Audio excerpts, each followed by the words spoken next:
Ke indaba enkulu kakhulu yababa kaMpumelelo ukuthi ke especially lesi onaso abantu abaningi ke abadinga ukuthi ke basithole sitholakala kanjani.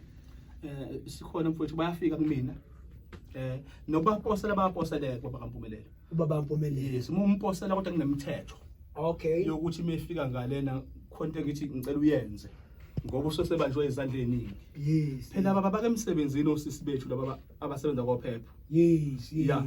Noma ngathi uyagula kanjani fanele emsebenzini yena. Yes. Yes, kuba khona ke ingqinamba enjalo zokuthi mangabe ngikunika yena baba kaMpumelelo mawufika ngale ngiposelile ngithi mhlabele mhlabe inkukhu ufaka inyongo yakhona nento ethize engisuke ngazi ngiyifakile uzothi mefika ngale umfafaze ngawe uzifafaze nawe qali. Masuya msebenzi akageje enhlanteni bafika into enhlanhla leyo ngiyagaranta enhlanteni mina ngihamba ngehlathini ba. Okay. Ngiyakhonga umuthi ngimba impande iqolo ngendlela yokulika khona engilika ngibheke elangeni khona engilika ngisithele kunendlela yakhona baba masifuna ukuphilisa umuntu khona ungeke ube nazi izitha ngoba uzoba nezitha ngesikhathi abantu udlala ngabo. Yes. Dokotela ke sibhekeke nenokuthi ke nangu ke umuntu khona uyamfisa nangu baba kaMpumelelo mhlawumbe usemangozi ngenza isibonelo ukuchuma kanjani